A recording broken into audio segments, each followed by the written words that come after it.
this is where we found ourselves. Welcome to the local show. People you work with, people you know. Welcome to another edition of the Local Show here on Grassroots Community Network. I'm Eric Scarvin, your host. Thanks for joining us, guys. We're each week here at GrassRoots TV at the Red Brick Center for the Arts in Aspen on the West End. We shoot our show featuring inspirational locals now for 20 years. This is our 20th anniversary season. So excited to have a guest back, a longtime friend. He was on the show 4 or 5 years ago. He is a magician of fame, and we're going to talk about all his accolades, but more so just have some fun. I want to welcome back Doc Eason to the Local Show, man. I'm pleased to be here. Welcome back. Oh, it's boy. good to see you. It's like I never left. I know. Well, you know, time flies when Boy, you're yeah. having fun, and it's been fun just catching up a little before the show. And I can identify with a lot of the things that you do with your work, Doc. And you know, and we're going to get to some of these core things that we both enjoy. But when you light people up with your magic, with your humor, with your personality and your contact, how you connect with people, that's at the heart of what you do, right? Yeah. If we just go right to the core People, of what you really enjoy. One of my favorite quotes is from Maya Angelou, the poet, saying, "People don't remember what you did; they remember how you made them feel." And that's been, tattooed on my forehead for the last 48 years. I didn't realize it, and we can talk about it at some point. The epiphany of slap me upside the head, saying, "This, you think you're doing this? Here's what you're doing over here." And so I'm well aware of the effect that I did, that the friendships and the camaraderie over the years. I still have people coming in there. I was here when you first started here, 48 years ago. You must have been a kid, and now he's, in his 80s and he's still skiing. I mean, but they remembered me. They, is Doc here yet? Nope. Okay, we'll come back. So. Well, let's go back a little bit, because for folks that don't know you, heaven forbid, and we do have a lot of new residents especially in recent years. Certainly do. Your first kind of contact, or I guess experience in Aspen, was that in '77 when you made the motorcycle trip out with a friend from California? Yep. Yeah. To celebrate your 30th birthday, right? To celebrate my 30th birthday, and the plan was to go, come here. We knew the guys that ran the Tower Restaurant, and partners with John Denver, and so the plan was to come out here from on a motorcycle. My buddy was on a Goldwing. I was on a Suzuki 380, a little two-stroker. It was horribly underpowered, but that's one of the reasons it took me 5 days to get from San Jose to here. Is that one of these days I just said, I'm not going anywhere today. I have to rest my butt. But when I got here, the big celebratory dinner. Jake and Doc are coming in, and that's when I first saw bar magic being performed, and it was Bob Sheets, who is my mentor and instructor in a lot of different ways, and inspiration to keep going. His advice to me was go get caught, because you're never going to realize where the point is that you need to cover. What was your name again? Okay, you do the secret move. Anyway, but so I came out here, and Bob was holding court at the Tower Restaurant, which is now Four Mountain Sports. And it turned my life upside down. I never realized that anybody could do card tricks, and make a living at it, and also have fun and live in paradise, So the plan for the 2-week vacation went up in smoke, so to speak, and there it is, So he took me under his wing, gave me the inspiration and encouragement to keep going and get caught, and. So was he the one that created that epiphany for you, or did you have that on your own? Oh, I had that on my own. What it was really about? Well, the first chapter. Do you have one of my books here? I don't have it with me, but I do have it at home, and I've been enjoying it. Well, I'd like to have a visual. We'll grab a copy during the break. Yeah. It was a busy winter night. The place was packed. I just finished one show. People were getting up, moving around, changing seats and stuff, and I went down to the service center and started pouring drinks, and. Out of the corner of my eye, this woman kind of came into view, and she sat there she stood there with a little smile on her face while I'm making drinks. And I said, "Can I help you?" She said, "I just want to tell you that I have terminal cancer. I didn't want to come here tonight. My friend, I didn't want to come on this vacation. My friends dragged me along, and I had more fun tonight. And I laughed more than I have in months. And right now, I don't hurt. Thank you. Wow. She turned on her heel and walked out the front door. I had to go in the back room and sit down.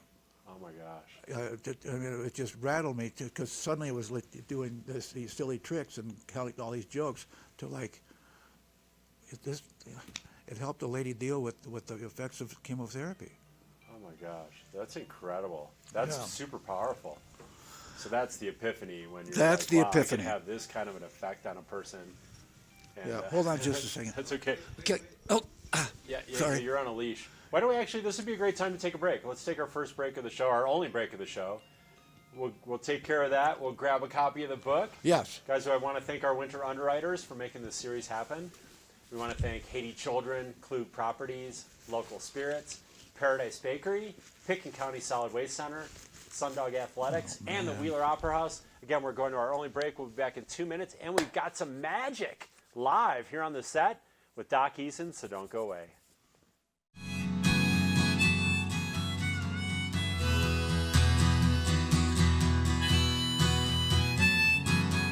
Located in the heart of Aspen, the Wheeler Opera House is rooted in community and recognized globally, presenting live entertainment from comedy and music to dance and theater. Visit WheelerOperaHouse.com for a full schedule of events.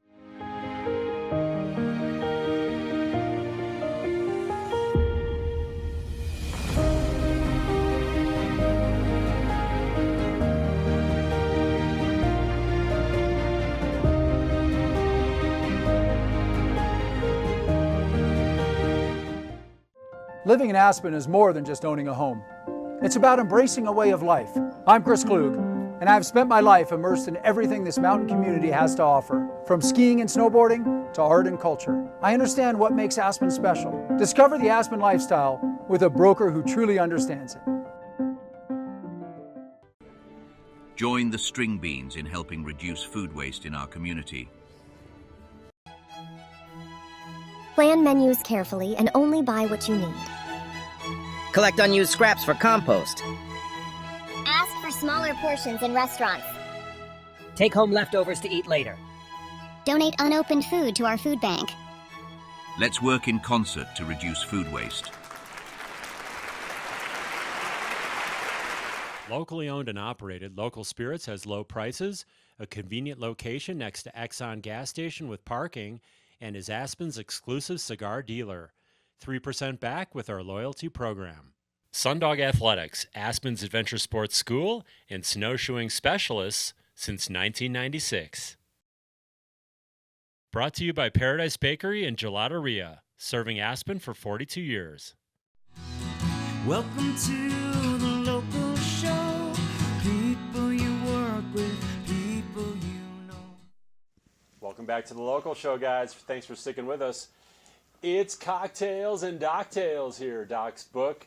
And I am having so much fun reading this book, Doc. It's just like a page turner, not to be corny, but it's so fun. And if you want to dive into Aspen in the golden years, especially, in the 70s, which to me was the time, as a kid vacationing here, I fell in love with Aspen. Yeah. And just your insights, it's good humor and it's good fun and it's very entertaining. Yeah. So tell us a little bit more about your book. And well, it's flying off the shelves. I'm flattered, and I had no aspirations of being an author. In fact, I started writing this thing like when the tower shut down in 2004. I started writing episodes down and put them in the notebook, and every once in a while I'd pull it down and I'd get bored with it and I'd put it back up on the shelf. And then COVID came along. What else you doing? Yeah, there you go. Perfect time. Okay. We all have a little time to work with now. You have nothing but. And so I hooked up with an editor, two editors. One of them was Amy Hawes of David Harding. I know Amy Hawes. Yeah, she's been on the show, actually. She's brilliant. And my wife, Jeannie Carter, collaborated on the thing. So I said, I think this is perfect. And they look at it and go, we've got a lot of work to do here. Oh, really? Serious, man? So I figured we can, 2 weeks we can knock this out, and it took us more than 2 years to really make this work. Wow. And it really does make it work. It's highly readable. It's a fun stuff. Some great stories. Some of the people are going to buy it just because John Denver. The chapter on John Denver is miraculous. I love that chapter. And they're standalone stories if you want to just cherry pick. Well, that's what it was. These are the stories I would tell. They came in before dinner. They came in after dinner. Now you do trick. No, let me tell you a story about one of the days that John Denver wandered in. I was working 3 years in the doing the magic, and it was an après ski group. And I got a little group here toward the service area, and I look over and there's John. I said, John, how are you doing? He said, come on around the corner. I want to show you what I'm working on. He said, I'll be right there. Let me grab a beer. So I start back to work. So he gets his beer and walks over there under the TV. And I was like, no, I'm over here. I'm over here. But it took me a couple of days to get past that. But then I realized he was giving me a powerful lesson. Because if you've ever seen John in concert, there's usually a segment in which he dismisses the band and goes out, sits on the edge of the stage with his legs dangling there, and plays this old guitar. And he's singing this song right to you. Yeah. And to you, and to you, and to you, and to you. And everybody's felt the emotion. And I thought, my God, this is what he was talking about. This doesn't matter. I mean, it's important to get their attention, and that'll do that. But the real intention is getting to know the people, getting to entertain them, and call them by first name. I hated that. I was working at the Magic Castle in Hollywood, and he'd say, come on up. What's your name? Oh, Eric. Okay, that's good. All right. Eric, stand right here. And now, what was your name again? What does that tell you? I don't care about this person. I got to, no. It's not about this. That's what on the back of the book. It's not about the tricks. It never is. Ultimately, so. But when John went and observed, he was not necessarily, it was not about the magic. No. It was about how people responded. Bingo. He was watching your audience. He was seeing how I made him feel. Checking that out. Yeah, that's so cool. That's such an interesting insight because that's rare. People would observe the audience instead of the performer. But he, as a performer, he knows what's going on. He was in tune. Yeah, that was so cool. That's getting to know John Denver. That chapter is fun, and you get up in the plane. People are going to have to read the book for more. But that was not a joke on that experimental plane. So you walk up to the plane, it says experimental across it, and people can, read from there. When I walked out onto the tarmac, and he gave me this backpack kind of thing, and I said, okay, now what's this little flap? He said, oh, that's your seat. That's just, you're riding on plywood basically, but that thing kind of and see that ring right there? Yeah. If I say go, get out, then don't say what. Just pull the ring and jump out of the plane. What did I just sign up for here? Oh my gosh. So yeah, it was a thrilling story, and there's a couple other very telling stories about John. And just like some of the characters, most of the names have been changed to protect the guilty. So now, Bob Sheets was a role model and kind of a hero. And did you have guys like Houdini, these really well-known magicians? Do they appeal to you, or? Oh yeah. What do you think about those guys? It all depends on what it is, but I'm not a fan necessarily of stand-up magic because I working behind the bar. You're called close-up magic, right? Or even bar magic. Well, yeah, close-up magic is right here. The bar magic is behind a bar, and you've got accoutrements. You've got a cocktail shaker. You've got a thing here. No, we got a deck of cards, and and the cards are just open the door to where are you from? And how long you been here? You've been here before? And you just start that whole thing rolling. It's an icebreaker. It's an icebreaker. Yeah. And there's magic has many rooms, as an old magician friend of mine said. There's the big guy, the stage guys, and then there's the little guy, and then there's the guy that the Cub Scout magic, and there's all different levels of it. What do you think about these guys that are literally risking their lives? These guys like David Blaine and some of the more modern guys. I can't think of the other, but I mean the guys that are in the water tanks and they're hanging upside down and they're doing all this wild stuff, or hermetically sealed. It's just what do you? I don't think much of that. Yeah, just sensationalized kind of magic. Yeah, there's a trick that's out that's you can buy it in the magic shop and stuff, and you get 3 blocks of woods, and one of them has a big spike in there. Okay, and so you go. We put a paper bag over each one of them there, and you say, "All right, is this one here? No, this one here. This one here. Okay, you ready? You know." And then you're on the edge of your chair. Is he going to stick it through his hand? You know. Whoop, that one worked. There's several the footage on YouTube, on Smash and Stab. The morning show hostess, you know, and then put your hand right over here now, okay? And he misread the whole thing, and then it came out the other side. Oh my gosh! Oh, yeah. So There's a real downside there. Yeah. There's a real risk. It's Houdini's. Let's come out and see me die. You know. Yeah. Oh, he made it through. Okay, yay. Well, he didn't make it through finally, but. Whoa. Anyway. Well, how about a little? Are you up for a little Sure. magic here on the set? You know, Sure. Getting, talking magic. There's nothing like seeing a little bit. All right. I'm going to spread these cards out so you can see that there's an entirely full deck, ace to king, right here in the middle. It changes, goes king to ace, the way they come from the factory. Okay. Let's see if I can make this work here. Yeah, this will work. All right. So card magic is some of your favorite. Well, yeah, there's so much you can do that. Oh my God, look, it's still in order. How the hell did that happen? Oh boy, wait a minute. Miraculous. How do you do that? Well, it takes hours and hours of practice and self-denial. Not in that order Do you necessarily. have to practice every day, or how often do you practice? There's a deck of cards by my phone, and I oftentimes just use that. This is Often, yeah. This is a Pharaoh shuffle. F-A-R-O. It has nothing to do with Egypt. It's F-A-R. Pharaoh was a gambling game played in the streets of on the riverboats on the Mississippi River many years ago. But that's not what I want to. Notice the intricacies of these cards, how they alternate one after the other. It's amazing. It took years and years of practice and self-denial to get it to the point where I can actually do it. But so what I've seen it suddenly, all the red cards and all the black cards. Oh wow! Oh, unbelievable. A little renegade there, but that's okay. There's always one. There's always one. So, but every once in a while, somebody will reach in, they'll take out a card, and they'll say, "Doc, I'm colorblind. I can't tell what color the suit is." You're not. Are you colorblind? No. Oh, look at that shirt. I thought perhaps. No. It's lovely. I couldn't wear it. What color is that right there? That would be black. That's good. All right. And what color is this right here? Now I'm seeing red. All right. And what's this over here? That looks blue. Not a hard test. I try and keep the rules simple so we don't lose anyone. All right. I just need you to touch any card you want. Just touch one. Let's go with that. Ace of spades. Beautiful. Okay. Ace of spades. Interesting you should have touched the ace of spades. I'm going to show you why in a minute. Ace of spades, ace of spades. Follow me on this. Review. What color is that again? Black. This one here? Red. And what color was the back? Do you remember? Blue. That's what I thought you'd say.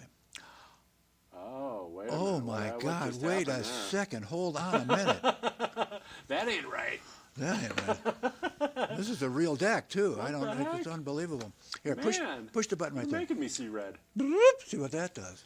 Besides making a silly noise, it changes one of these red cards into a blue card. Now, don't jump ahead. Stay with the group. It's always more fun if we all get there at the same time. That renegade. Do you suppose the one blue card in the entire red deck could be the one you touched, the ace of spades? Be a pretty good trick, wouldn't it? Probably not. Unbelievable. Oh, whoa. Unbelievable. Wait a minute. Yeah. How does I'm that going to leave that happen? right there. We'll try one more thing here. Just reach in and take one out. Take one That's out? good. Yeah, perfect. Okay. What do you got there? Should I tell you? Yeah. I got the Joker. Oh. Fittingly to my personality. Yeah, how appropriate is that? So if I were to take your joker and rub it on the face of your ace of spades, believe it or not, that ace of spades changes into another joker. What? Right. No way. Nice. We got a poker game in the men's room, and if you're we'd like to have you stop in.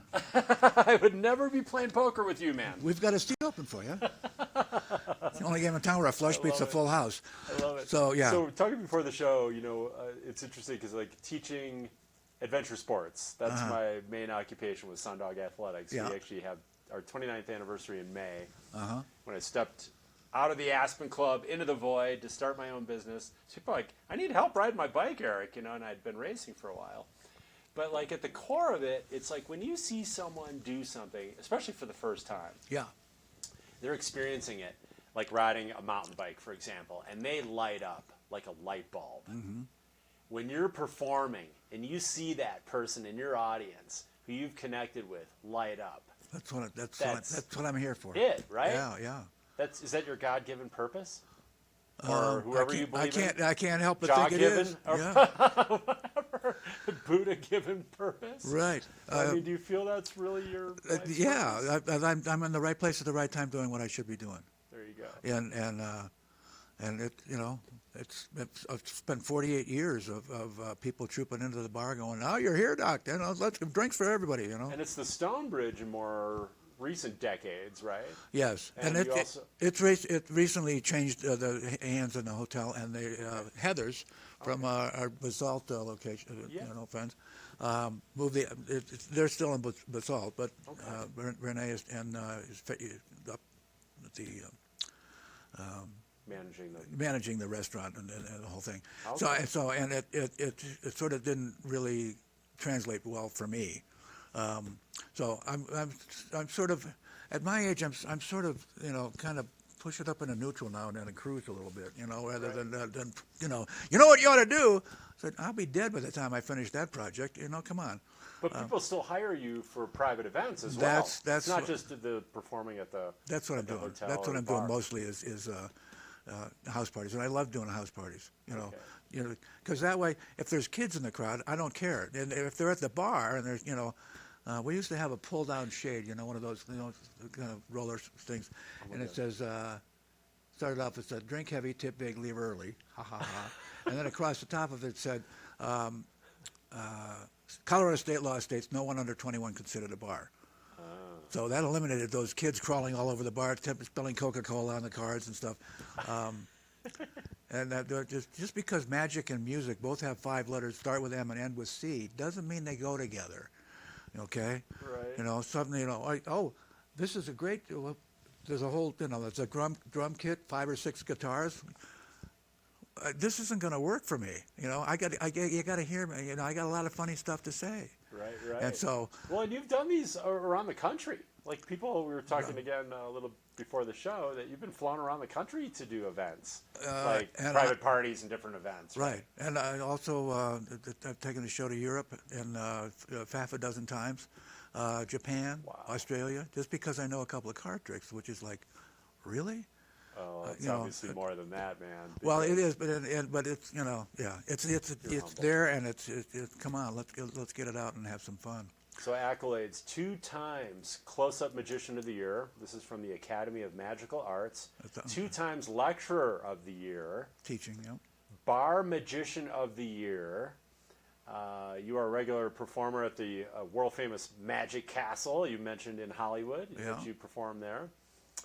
You've been featured at magic conventions and corporate events around the globe and seen on TV, including the internationally known local show. Exactly.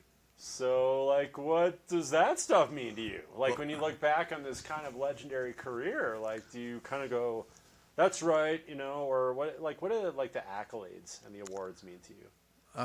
Well, it's hard not to be somewhat excited about it, especially if you're up against 5 other guys, and they're all, in my mind, they're all better than I am.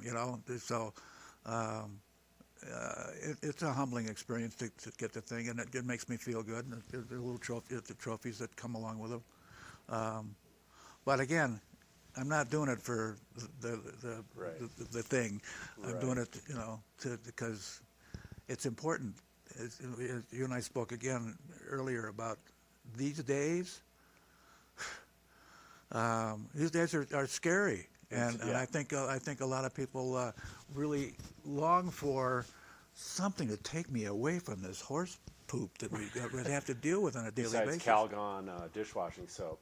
Calgon, take me away. That was the old. Oh, that's right. Or maybe that was, I don't know, bath soap, but whatever it was. But no, the escapism, right? Yes. Get me out of this weird, crazy world for a little minute. And I remember on the first night of 9/11, when it was still just, it was like breaking news, and Bernie Shaw was there, and and some people came in, and and we were just sitting there aghast watching the TV, and they said, "Are you doing any tricks? Can you do a couple of tricks for us? Wow. Can you play me a song, Mr. Denver?" Jeez. Wow. And so we ended up having a good time, but it was just this specter hanging over it, like, you know, you realize when we turned the thing off that they're still bombing Iran and Iraq. Anyway, you know, the humor is a very important part of our human experience.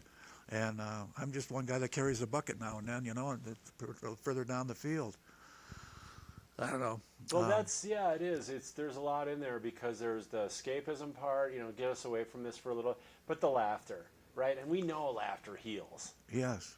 Legitimately heals our mind, body, and spirit, which is the Aspen idea, by the way. Yes. How do you care for your mind, body, and spirit? Yes. Yeah. Right? And laughter and humor are very important. Exactly. Extremely important. But so Exactly. I feel blessed in terms of how do I deal with it. I look at them now and then and say, yeah, okay. But again, it's not really about the tricks. It's not really about the stuff. It's about communication with people, you know. So real brief, 20 seconds, what does the future hold for Doc Eason? Oh, boy. I wish I had my crystal ball with me because my other one's broken. I don't know. But I'm sort of sewn into the history of Snowmass and the changes it's gone through. It's a lot different place up there than it was, you know, 48 years ago. Sure. And I'm not sure that I like all of it, but then again, I'm just a voice in the wilderness. You know, sit down, kid. You're old. Get out of the way. We've got hotels to build, and like God. More entertaining in Snowmass because that's really your home. That's really your heart. And that, you know, I can walk down the mall and everybody, you know, I can't go anywhere without being, you know, and that's heartening. Thanks very much. I appreciate your comments. That means a lot. Yeah. So we're gonna close with one more shot here. Cocktails and Dogtails, guys. Where can we get that, you suppose? Yeah, where do you think we can get this? I believe that we Local could get bookstores and Amazon. No Amazon. No Amazon. Amazon takes a huge bite, and Okay. you know, there's not that much of a money-making situation. DocEason.com. Would that be a good source? You can get your DocEason.com, buy the book, or if you happen to be in Aspen, Explore and Carl's has it. Okay. Go down valley to Basalt, where I'm currently living these days, and the Golden Bough has it, Heirlooms has it, Midland Shoe Company has it, the pharmacy has it, John Wyman has it. Okay. So it's if you say you can't find it, you're not looking hard enough. Readily available. It's Did you have fun on the show today, buddy? Hey, thanks for having me back. I appreciate you, pal. This has been fantastic. It's been an honor. You've earned your cookies. Oh, my God. Thank you, Doc Eason. I don't have to share these with anybody? It's up to you, man. Make an executive decision. Thank you guys for watching this week on The Local Show. See you guys next week. Want to live like a local? Help us reduce food waste, a major contributor to climate change. You can help in 3 simple ways. Plan menus carefully and only buy what you need. Collect unused scraps for compost. Buy ugly fruits and vegetables. Reduce food waste. Live like a local.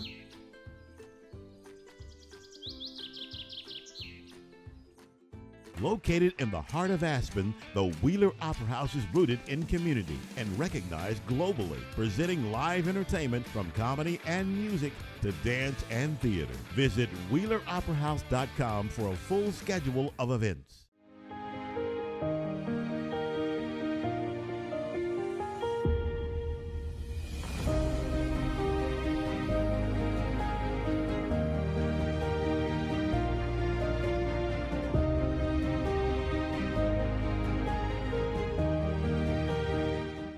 From Olympic podium to Aspen real estate, I'm Chris Klug, and I know what it takes to succeed. As an athlete, I mastered perseverance and strategy, qualities I now bring to real estate. Whether you're buying or selling, my dedication and commitment are unwavering. Together we'll navigate the market and achieve your real estate dreams. Sundog Athletics, Aspen's adventure sports school and snowshoeing specialists since 1996. Welcome to